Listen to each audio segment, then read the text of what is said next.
ninguém melhor do que os próprios. Eu saúdo a igreja com a santa paz do Senhor. Amém. Inicialmente, eu gostaria de fazer uns rápidos comunicados, creio eu, de interesse da igreja. O primeiro é que em julho, eu, pela graça de Deus, trabalho na Casa Publicadora das Assembleias de Deus, onde exerço várias funções, sendo que ela tem maior peso que eu digo, peso espiritual. É consultor na área de texto bíblico, na área de teologia e na área de doutrina. É um trabalho que só com a graça de Deus, a ajuda da minha esposa, ensino da minha igreja, nós conseguimos dar conta. Sou também pastor. Eu creio que vai ser uma bênção e Deus vai ordenar enviar o seu poder. Esse era um comunicado. O segundo, aqui nesta igreja, homens e mulheres, membros da igreja, que tem uma chamada missionária, chamada mesmo, Deus chama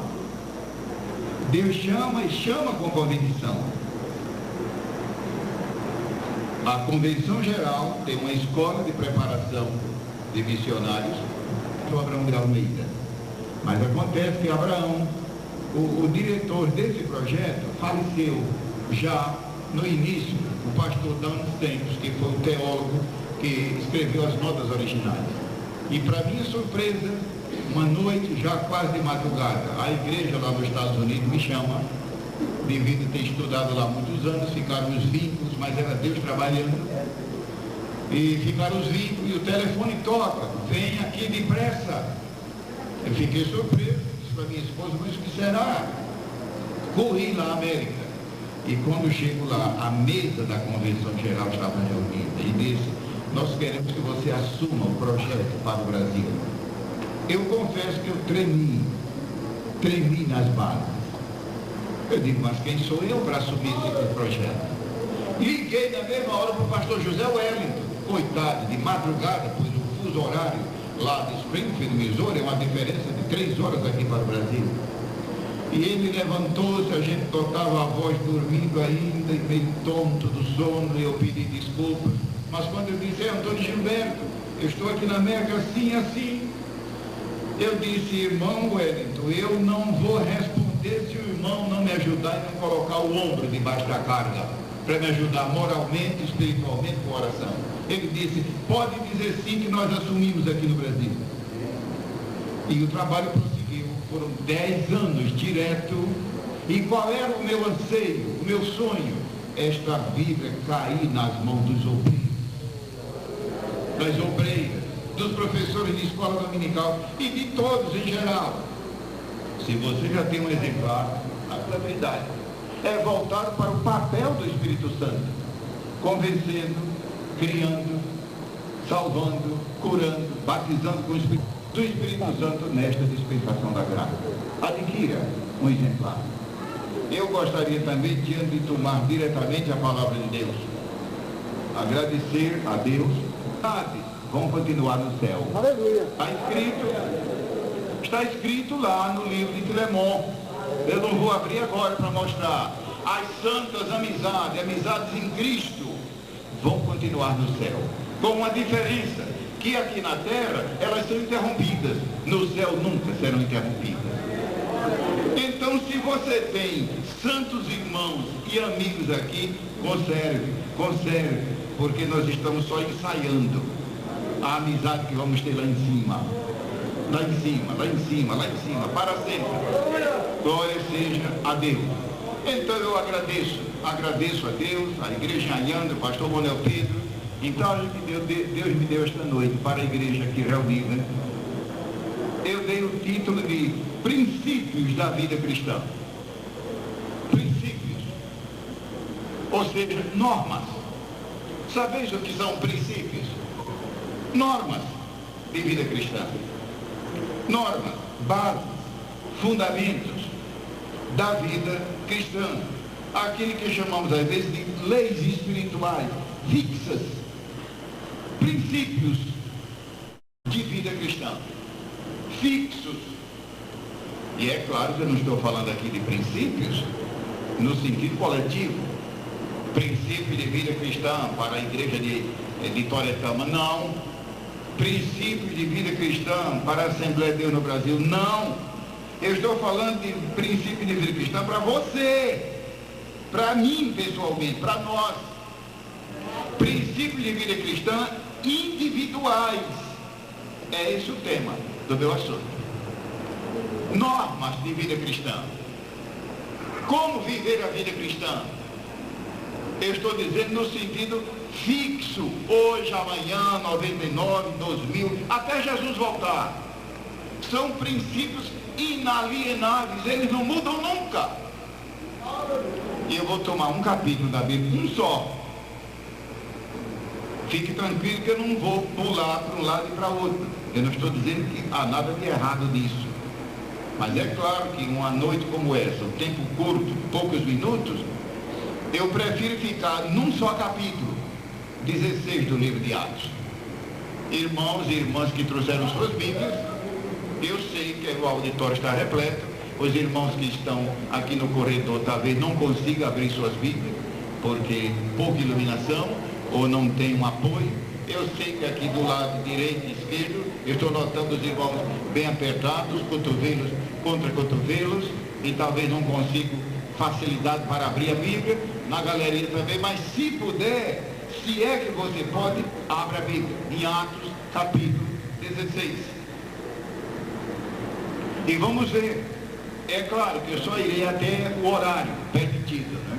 Mas este capítulo maravilhoso, precioso, divino, bíblico, contém uma série de princípios, notai bem, princípios fixos. Não é negócio durante o ano, enquanto eu estiver solteira, só depois de casada. Não, enquanto eu for pastor, nada disso.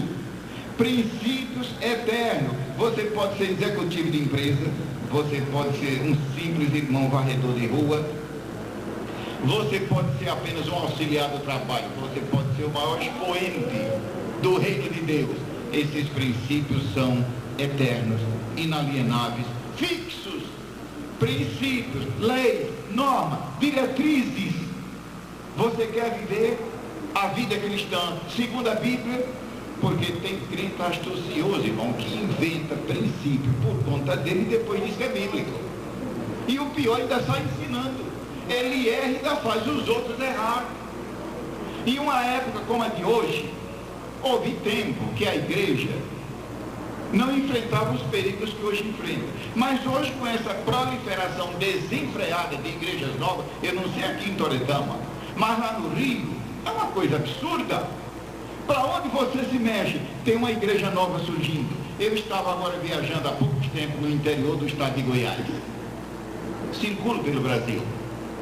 Deus me deu um ministério que em parte é fixo, mas em parte é itinerante. Eu oro a Deus, conforme Deus me dirige, eu obedeço. E viajando pelo estado de Goiás, o pastor que me conduzia disse: irmão Gilberto, já que o irmão documenta, eu, pela graça de Deus, sou jornalista profissional. De modo que isso me ajuda muito quando tem que fazer pesquisa, me identifica e ajuda. Às vezes o povo não quer deixar eu entrar, mas quando eu mostro a carteira, eles abrem mão. Há poucos tempos as mulheres me proibiram a entrada num congresso no Rio. Mulheres, quando elas querem, elas usam a força. É claro que não eram crentes, era um congresso feminista. Eu volto já para o caso de Goiás. Um congresso feminista mundial que se reuniu. Eu creio que as mulheres aqui, bom, as crentes não se interessam por isso, é claro, isso não é coisa para crente. Mas houve um congresso lá no Rio de Janeiro, mundial, e eu, é claro, me inscrevi para participar. Congresso feminista, não era feminino, eu estou dizendo feminista, não vá confundir. Se fosse feminino, era maravilhoso, mas era feminista, quer dizer, um movimento que se opõe a Deus. O movimento feminista, ele se propõe a desequilibrar e desestruturar o plano de Deus. Uma mulher cristã, peça a graça a Deus para sair fora disso. Isso não é coisa para mulher crente, feminista. Agora, se é feminino, pode vir, feminino é coisa boa, feminino tem a ver com as coisas retas, as coisas corretas. Quando eu fui pedir inscrição, negaram. Não, um homem aqui, nenhum, aqui nem o presidente da República. Um homem aqui nada. E aí xingaram mesmo, e me amaldiçoaram de tudo. E disseram que, na minha cara, o homem é um instrumento do diabo para fazer a mulher cair, só o homem. Eu disse, não é assim. Então, me identifiquei como pastor. Piorou agora. Como pastor é que o senhor não pode mesmo. Uma das moças disse, olha, é melhor o senhor não insistir, porque agora complicou-se o senhor dizendo que é pastor. Se fosse sua esposa, aí eu fiz o que eu não gosto de fazer. Peguei minha carteira de jornalista e disse, e agora? Porque agora a lei ia entrar no meio. E aí tiveram que me aceitar, resmungando. Isso eu não gosto de fazer. Quer dizer, invocar a lei. Peguei minha carteira, que está atualizada. Disse, olha, eu lamento, mas aqui está a minha carteira de jornalista profissional. E agora? Agora nós temos que obedecer. E então participei. Não vou contar o fim da história, claro, não tem nada com o assunto aqui. Voltando ao caso de Goiás, o pastor disse-me, aqui tem uma igreja nova, que certamente o irmão gostará de documentar. Mas que igreja é? Ele disse, é a Igreja Evangélica Poleiro dos Anjos. Poleiro, esse negócio ele põe galinha. Veja, irmão, que coisa ridícula, uma profanação, uma heresia. Igreja Evangélica Poleiro dos Anjos. Ora, poleiro é um lugar sujo. Você sabe o que é poleiro? Sabe mesmo? Poleiro não para limpo hora nenhuma. É tudo que é de sujeira ali dentro. Olha, eu quase que não criei. Achei que aquilo fosse uma brincadeira. Vamos lá, eu vou desviar uns 8 quilômetros da rota e a gente cruza a cidade. Vamos lá. Eu quero documentar. Porque uma coisa é você falar dizendo, eu vi, eu estive lá. É muito mais importante do que você dizer, eu ouvi dizer. Fui lá. E olha, para minha surpresa, eu vi a placa lá na frente. Igreja Evangélica Poleiro dos Anjos. Eu não sei se aqui no Nordeste esse tipo de coisa vem acontecendo. Então, com essa situação, irmãos, a nossa igreja, a Assembleia de Deus, tem que redobrar o esforço de ensinar a palavra. Eu pergunto aqui para a igreja que está me ouvindo, você frequenta a escola dominical? Frequenta mesmo? E ora? Você é aluno? Os irmãos que são cantores e coristas e compositores, frequentam estudo bíblico? Coristas, compositores e cantores. Eu vi aqui um lindo conjunto cantando. Eu espero que essas moças e esse rapaz, nenhum deixe de ser estudante primeiro da Bíblia antes de cantar. Porque a Bíblia é a fonte. Você também frequenta os cultos de doutrina? Não, irmão, não tenho tempo. Pois é que está o problema. Nós temos tempo para dormir, nós temos tempo para comer, nós temos tempo para cuidar da saúde, mas às vezes temos desculpa de dizer que não temos tempo para isso. É um tipo de desculpa que todo mundo sabe que não há justificativa. Quando nós queremos as coisas para nós, nós damos um jeito. Mas quando é para Deus, dizemos, não tem jeito. Você frequenta a escola bíblica aqui na região? Você adquire material de estudo bíblico? Lembre-se, a palavra de Deus é fundamental na vida do cristão. Lida, ouvida, estudada, meditada, memorizada, observada, amar, enfim, de todas as maneiras. Vamos para Atos 16. Princípios normativos, princípios permanentes de vida cristã. Como viver a vida cristã individual, a dona de casa, o marido, o obreiro, a criança, o aluno, individualmente. Nós vamos direto para os versículos 6 e 7. Vez por outra, não se admirem, eu costumo tomar um gole d'água. Não é bem sede, é molhar a garganta. Já são 3 vezes que eu opero a garganta não aguenta o uso da fala. Eu falo sempre, e o irmão sabe, a Bíblia diz que o tesouro é de barro,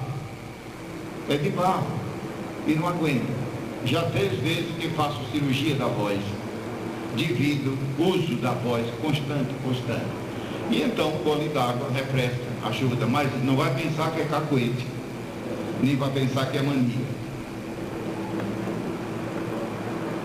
16, versículos 6 e 7 do livro de Atos.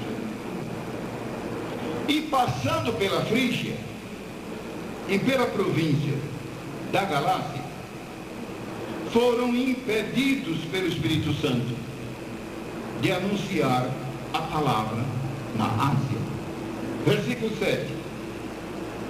E quando chegaram a Mísia, intentavam ir para a Bitínia, mas o Espírito de Jesus não lhe o permitiu.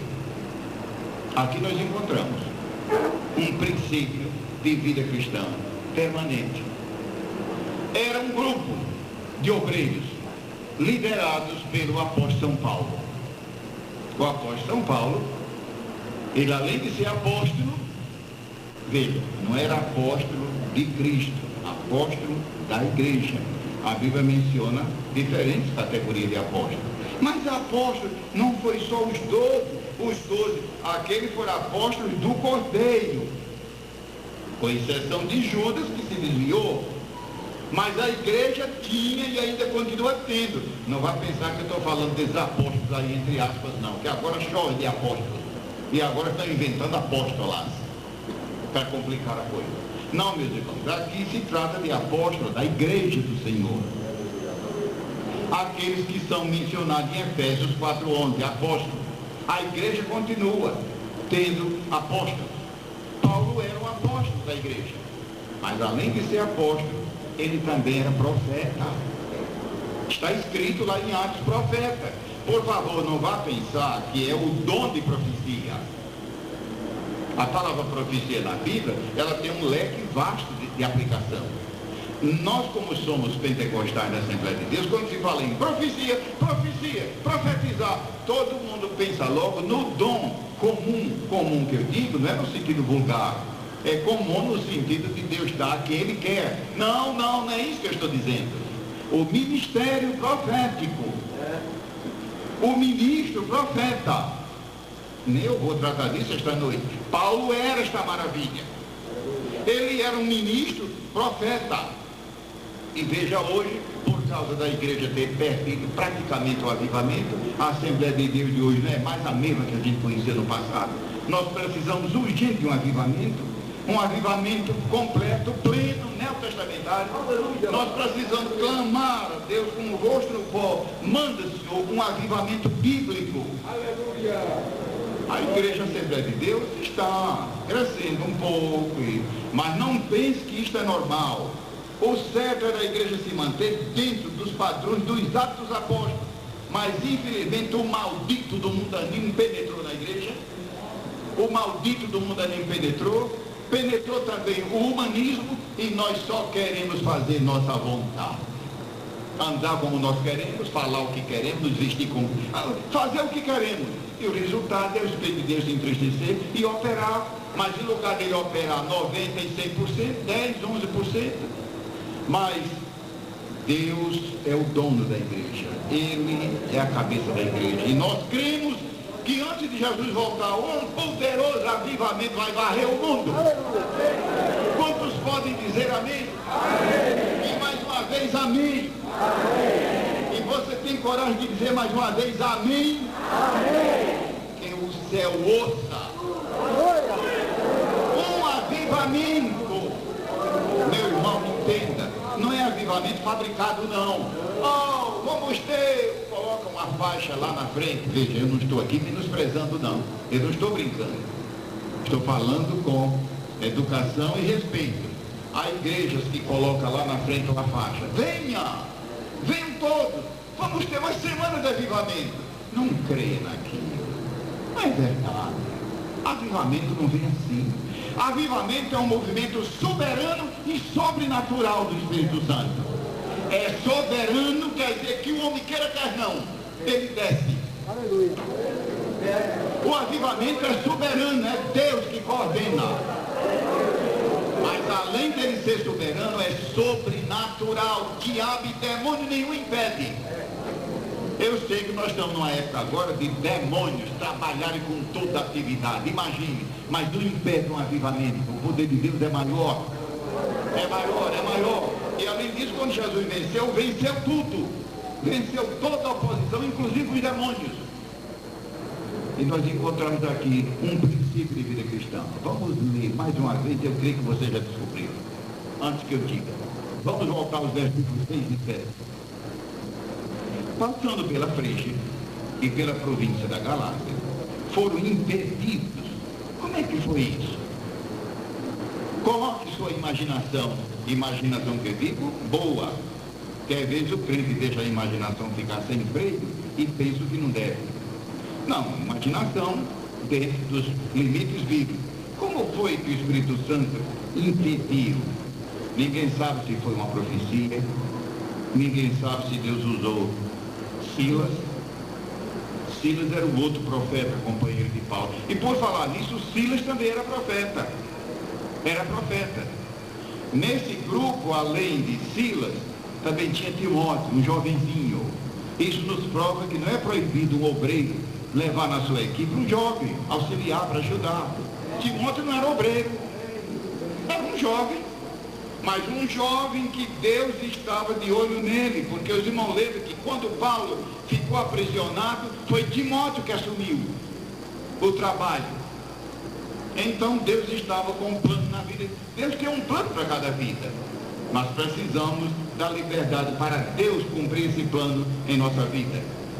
O versículo: foram impedidos pelo Espírito Santo de anunciar a palavra na Ásia. Veja, o Espírito Santo nesse versículo é chamado de Espírito Santo. Veja agora a mudança no versículo 7. Se você está com a Bíblia aberta. E quando chegaram a Mísia, intentavam ir para Bitínia, mas o Espírito de... Olha aqui a mudança, o Espírito de Jesus.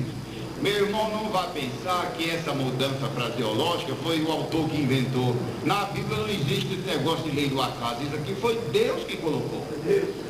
Na Bíblia não existe nada por acaso. A Bíblia não é um livro comum, é o livro de Deus, e tudo na Bíblia foi calculado pela Bíblia do Espírito Santo. Tire da sua memória, da sua cabeça essa ideia, que na Bíblia Deus deu a ideia para o profeta Isaías, mas ele escreveu o que ele quis, negativo.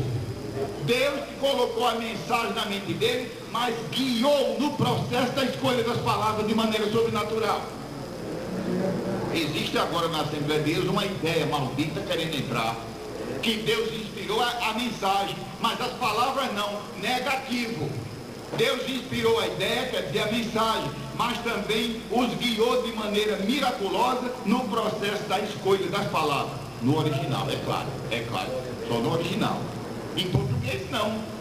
Em português o que nós temos é uma tradução, e a tradução depende da estrutura da língua. Então, o versículo aqui, versículos 6 e 7, eles foram impedidos pelo Espírito de Jesus. Isso nós não vamos tocar, o tempo não dá. Por que o Espírito Santo aqui aparece com um nome diferente? Mas, voltando ao assunto principal, qual é o princípio de vida cristã latente aqui nesses dois versículos? Direção divina na nossa vida. Direção divina. Pegue os versículos 6 e 7 e rumine, e medite, e reflita, e pense, e sonhe, e veja se você não chega à seguinte conclusão: direção divina para a tua vida. Este é um princípio, ou seja, não viva, não ande sem direção divina. Seja para ir para a faculdade, seja não sei para quê, seja para tomar uma decisão, para tudo que você imaginar, busque direção divina. Talvez você já está cansado de quebrar a cabeça por estar fazendo a sua vontade. Deixe Deus dar a direção.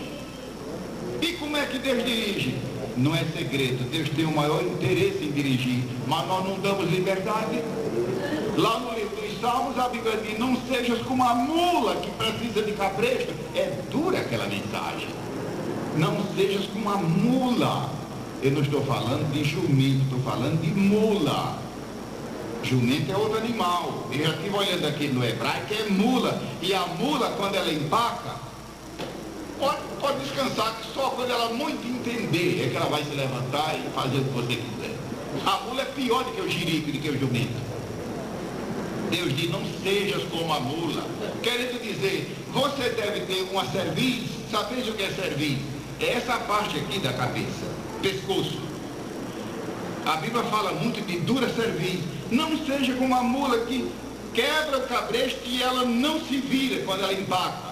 Deus quer que nós tenhamos um pescoço espiritual muito simples, suave, que o Espírito Santo diga, olha, é para aqui que eu quero que você... Não, mas eu quero ir é para cá. Deus tenha misericórdia, e tem crente sofrendo por causa disso. Neste versículo, Deus está dizendo que um princípio de vida minha e tua é andar na direção divina. Deus quer nos dirigir em tudo. Deus tem uma vontade para cada vida. Veja, não estou falando da igreja, vida. Direção divina para nossa vida. Se você é criança, crente, jovem, casado, solteiro, operário ou não, proprietário, eu não sei quem é você. Deus quer dirigir os teus passos. Mas é preciso que ele tenha liberdade. Ele só dirige se ele puder dirigir. Mas se a pessoa, mas sou eu que quero. Então, deixa a pessoa quebrar a cabeça. E tudo que faz de errado. Israel viajou 38 anos. Quando chegou no fim de 38 anos, chegou ao mesmo lugar onde estiveram, em Cades Barneia. 38 anos dando volta. Tem graça uma coisa dessa? Andando 38 anos. Quando chegou no fim da viagem, a mesma cidade onde eles estiveram há 38 anos atrás. Por causa de quê? De andar fazendo a própria vontade. Para, meu irmão. Deixa Deus dirigir. Pede que Ele dirija. A vontade de Deus sempre é melhor. Deus sabe mais do que todo mundo junto. Deus sabe mais do que os pastores. Deus sabe mais do que... Deus sabe mais do que todos. Deus sabe mais do que Pitágoras, sabe mais do que tudo. Durante o tempo que eu trabalhei no projeto espacial, há muitos anos, como o pastor Francisco Olim mencionou, eu tive a oportunidade de conviver com os maiores cérebros da época. E veja, mas Deus sabe mais do que eles todos, e nem se compara. Um milionério da sabedoria de Deus vale mais do que tudo isto. Deixa Deus dirigir tua vida. Se você fizer questão de você dirigir, você pode, mas pode ver que não vai dar certo. Vai dar tudo errado. Vamos depressa para ver mais um outro princípio. Então este é o primeiro princípio. Pode ver esse versículo. Direção divina. Eles queriam ir para a Bitina, o Espírito não. Eles queriam ir para a Mísia, não. Mas diz que o Espírito Santo, esse mesmo glorioso Espírito está na igreja e quer nos dirigir. Ele quer dirigir a igreja como campo, como rebanho, mas ele quer dirigir cada vida. Lembre-se que aqui não era igreja, eram pessoas que estavam em evidência. Vamos depressa para hoje. O relógio das igrejas ou nunca se converteram,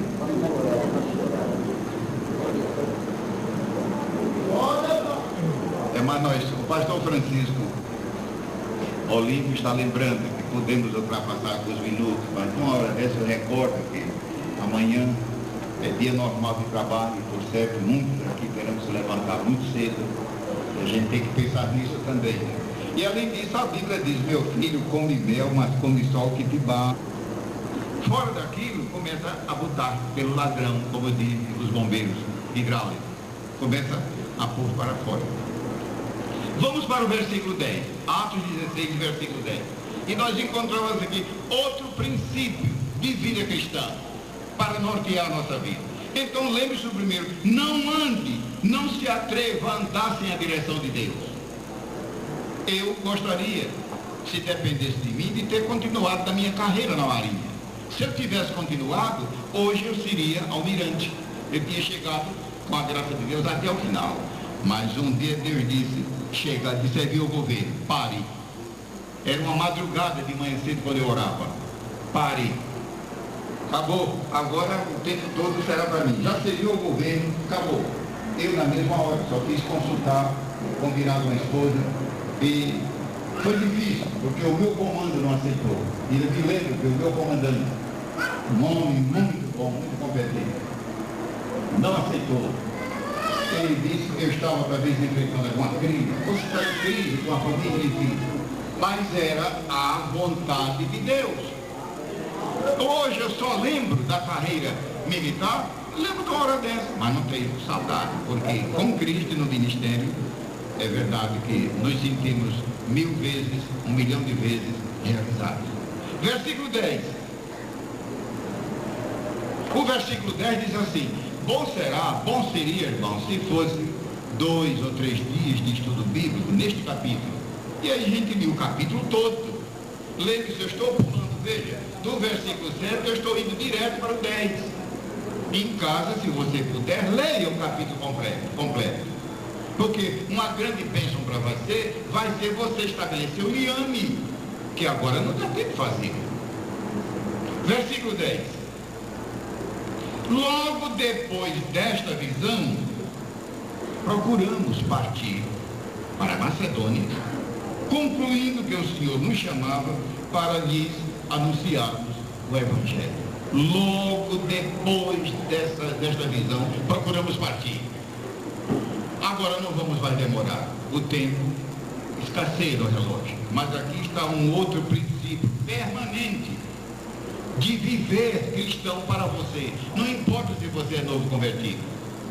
Mas quem sabe se não temos irmãos aqui que já têm 30, 40 anos de fé. Quem sabe se não temos irmãos aqui que foram os fundadores desta igreja. Mesmo assim, meu irmão, esses princípios são permanentes. E aqui está mais um deles. E qual é o que nós encontramos aqui? Veja o versículo mais uma vez. E logo depois desta visão, procuramos partir para a Macedônia. Ou seja, nós encontramos aqui o que? Obediência imediata. Não é só obediência. Tem crente que obedece, mas ninguém sabe quando. Tem crente que obedece, mas ninguém sabe quando. Só quando ele quiser. Mas aqui nós somos ensinados a obediência imediata. Deus falou, você tem convicção. Não, eu acho não. Então é melhor ficar quieto. Olha, eu ouvi dizer, eu concluí não. Veja que aqui foi algo claro. Quem lê a passagem toda sabe que Deus usou uma visão do Espírito Santo. Logo partimos para a Macedônia. Logo. Obediência imediata. Quem sabe se não temos aqui no auditório crentes leigos e também obreiros, que eles sabem que Deus já falou, mas não quer obedecer. Até quando, irmão, Deus vai ficar te esperando? Vai chegar a hora que ele vai dizer, acabou, eu não falo mais. E você vai ver o que é que vai acontecer na sua vida. Se Deus falou e está claro, não, eu ainda tenho dúvida. Tá bom, então ora mais e jejua. Mas aqui você está vendo essa passagem, que Deus quando quer, ele cuida do assunto e deixa tudo claro, com a luz do meio-dia. Quando você acorda, por exemplo, 3h30 da manhã, aqui eu não sei, na altura de Toretama, é outro paralelo em relação ao Rio, mas vamos dizer, quando você acorda 4 horas da manhã, digamos, com as luzes apagadas dentro de casa, já notou que ninguém acerta com nada? Sai dando encontrando nas cadeiras, batendo com o nariz nas paredes, etc.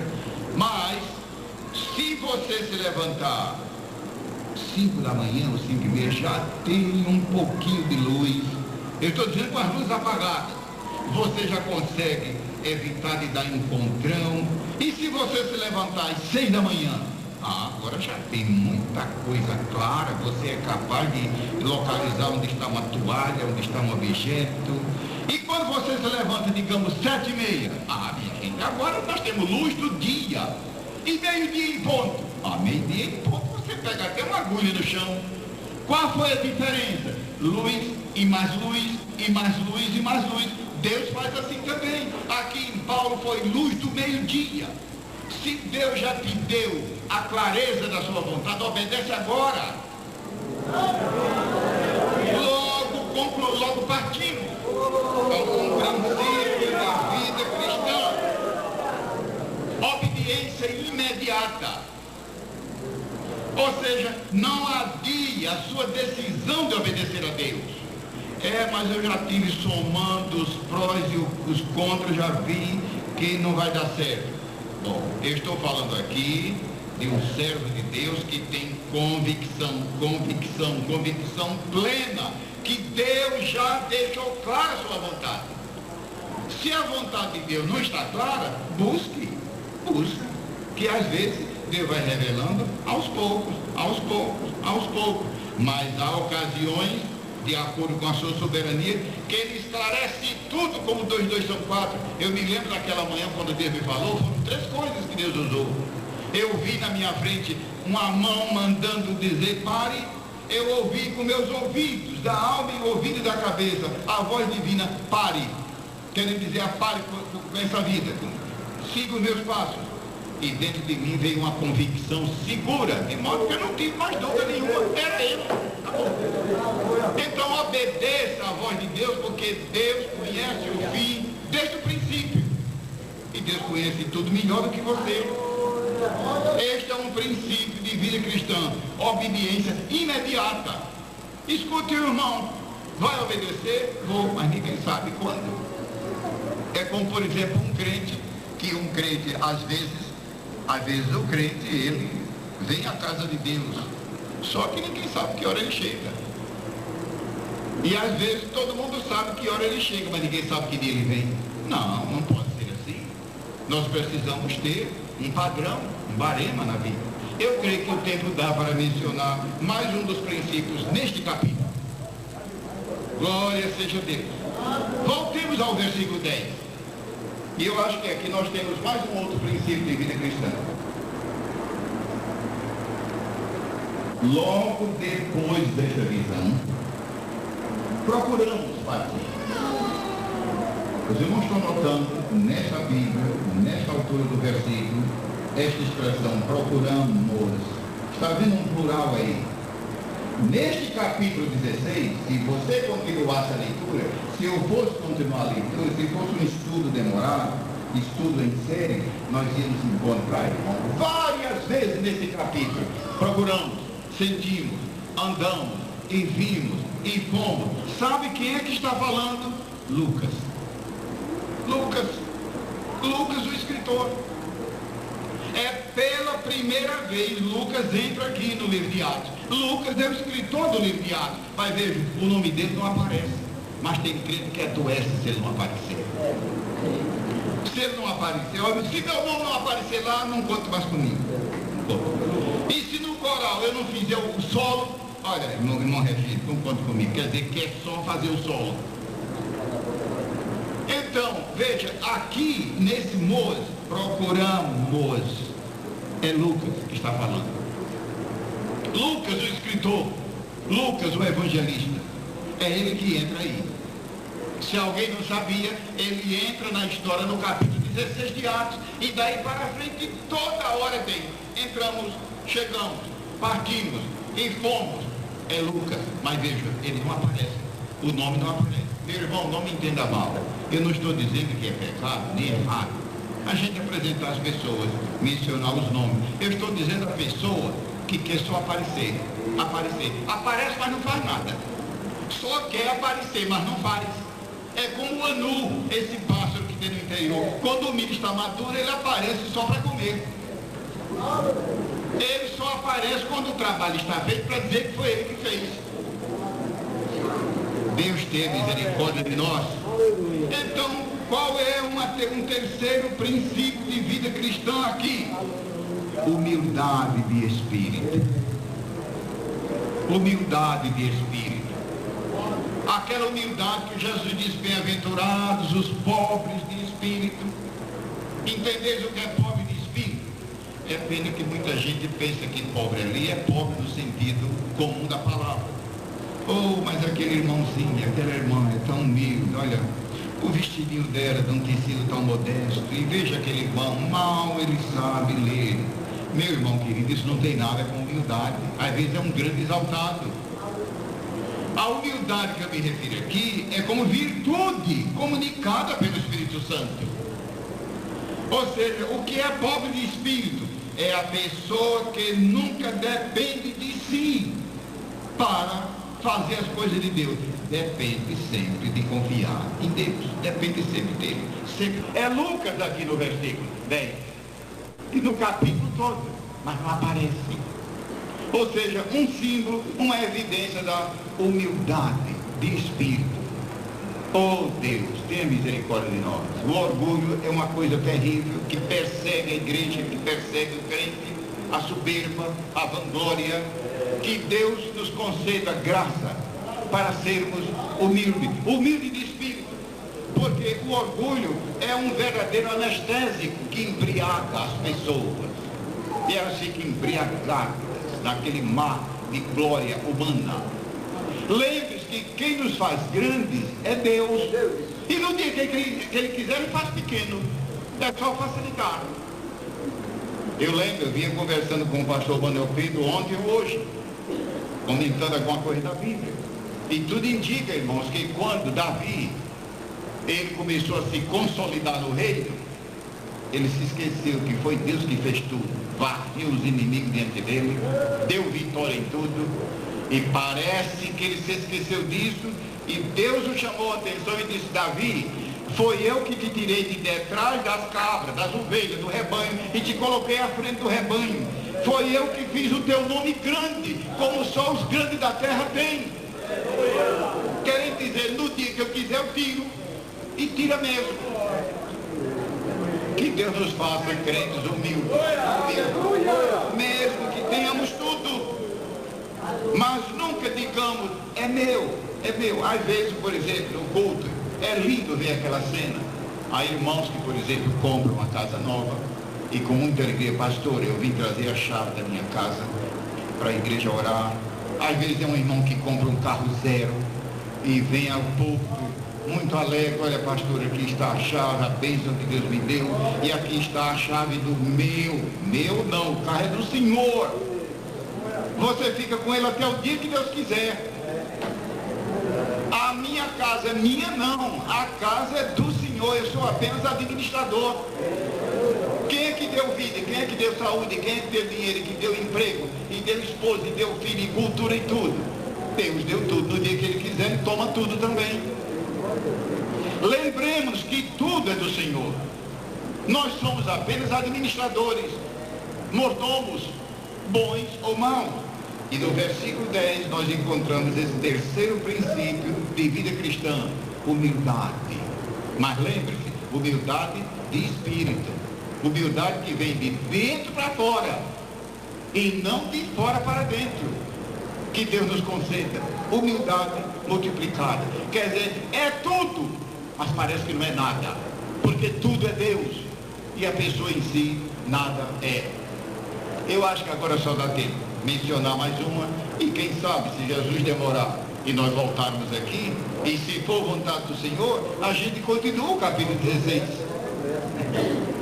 Mas esse capítulo é um monumento, é monumental. Há nele uma série de princípios de vida cristã. Não é bem vida coletiva, a minha classe de escola dominical, o meu coral, o meu conjunto, não. A minha família, não. Cada crente individualmente. Vamos tomar agora só um desses princípios no capítulo 10. Vamos para o versículo 13. 16. Eu disse aos irmãos que nós ficaríamos só num capítulo. 13. Os irmãos estão alegres com Jesus? Graças a Deus. A alegria do Senhor é nossa força. E uma igreja, um crente motivado, alegre, não há quem possa, irmão, com esse crente. Não há quem possa. Uma das áreas que eu me licenciei e que durante anos exerci foi psicologia. A minha área foi psicologia clínica. E estudei muito esse fator, a alegria, a diferença que há entre alegria e gozo. A Bíblia faz diferença. E muito crente pensa que alegria e gozo é uma coisa só. Mas lembre-se, gozo é interior. Gozo vem de dentro, alegria vem de fora para dentro, gozo vem de dentro para fora.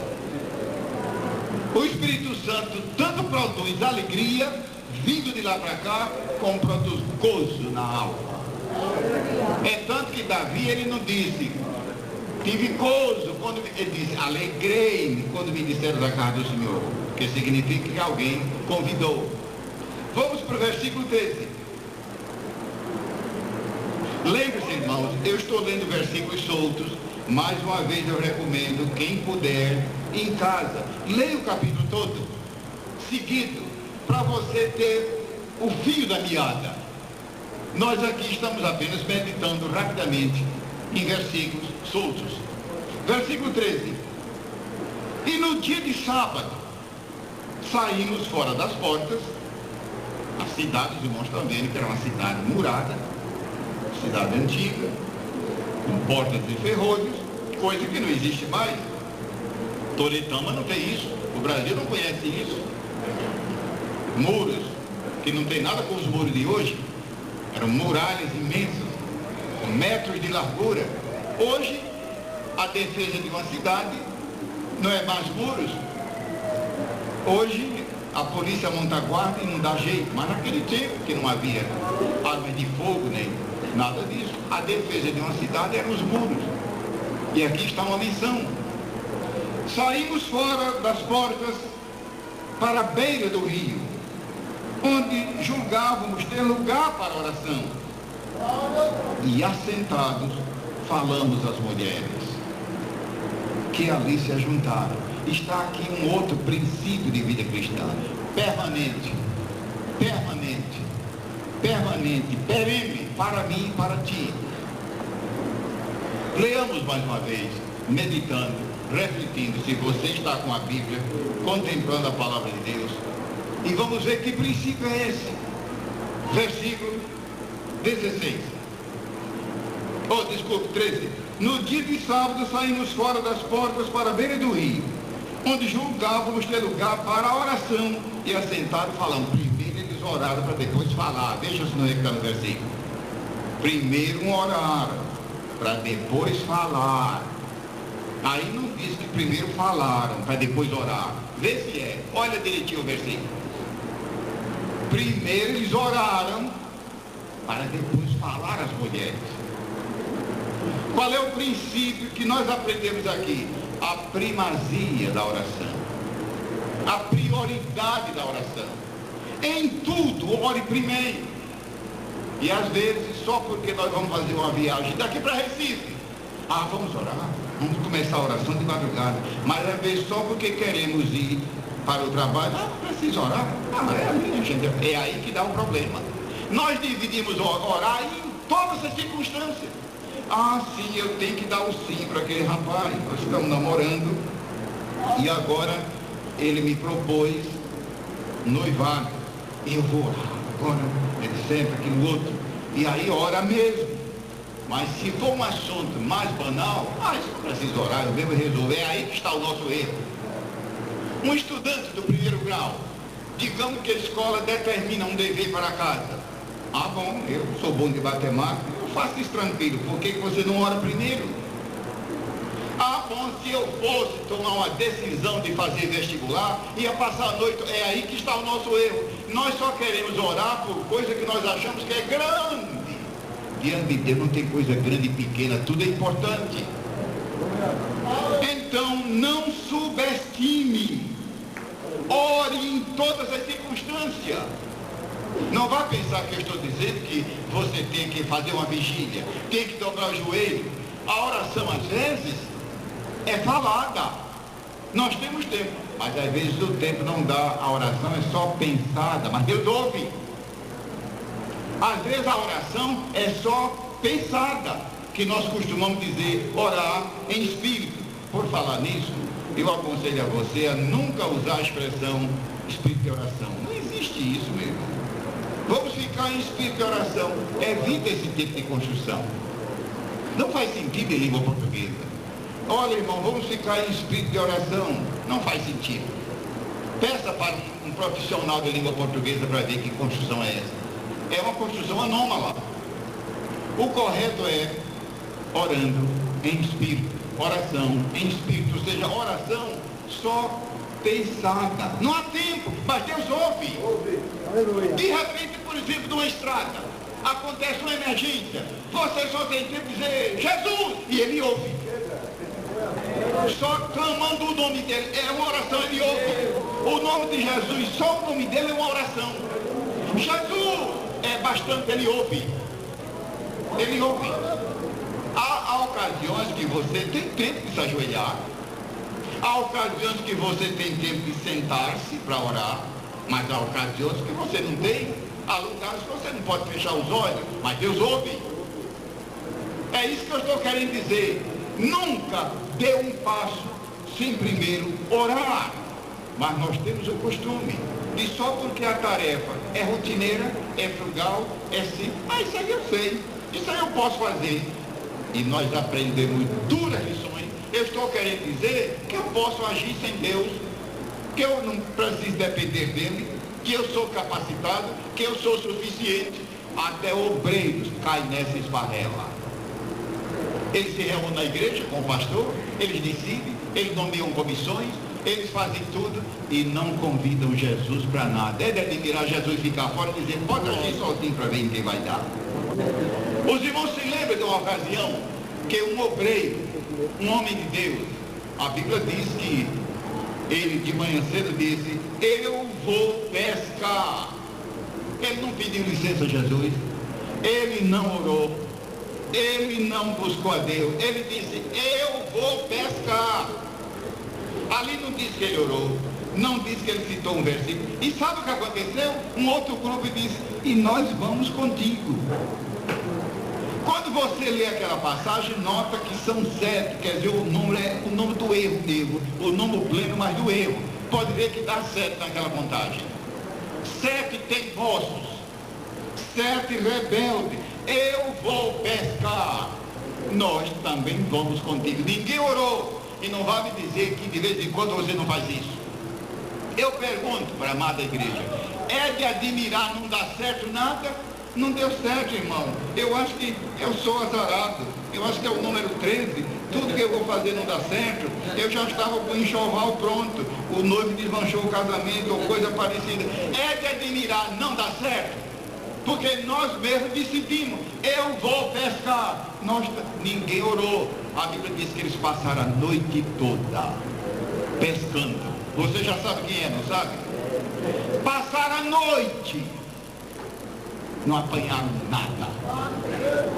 De manhã cedo eles viram que tinha um homem estranho na praia. A Bíblia diz que eles nem sabiam quem era Jesus. E eu pergunto, o crente desobediente sabe quem é Jesus? Sabe nada. A Bíblia diz que ele vira um homem estranho na praia. Ele diz que nem, não sabiam. E vê, Jesus andava com eles o tempo todo. E a Bíblia diz que aquele homem lá na praia disse, pegastes alguma coisa? Veja como Jesus é amoroso. Porque se Jesus fosse como nós, dizia, seus rebeldes, seus desobedientes, vocês vão ser excluídos da igreja. Não. Jesus com voz amorosa disse, pegastes alguma coisa? Nós passamos a noite toda, não pegamos nada. Lança a rede à direita do barco. Quando eles lançaram, vieram 153 grandes. Há muita gente que pergunta, quando a Bíblia diz 153, esse número é simbólico? Não, o símbolo está no grande. Se você pegar a língua original grega, lá está a resposta. Lá estava a resposta. Grandes peixes. Eles fizeram tudo calculado por conta deles. Deu tudo em zero, deu tudo em zebra, deu tudo em nada. E Jesus é tão bom que quando eles chegaram à praia, ele disse, vinde cear. Veja como Jesus é gracioso.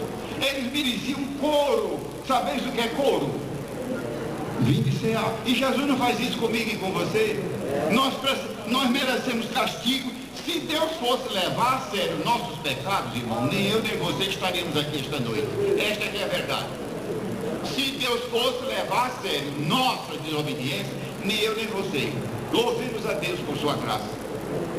Louvemos a Deus por seu amor, que é gracioso, é tolerante, é perdoador. E quando eles chegaram à praia, a Bíblia diz que tinha peixe e pão. Já notaram que não tinha carne? Mas tem crente que o negócio dele é carne. Não vá pensar que eu estou falando de carne do açougue, não. Carne que eu estou falando é a natureza adâmica, a natureza carnal, que ela planeja tudo, como se ela fosse soberana. Tinha peixe, pão, carne. E já notaram que Jesus nunca multiplicou carne para ninguém? Pode ver nos evangelhos. Mas aqui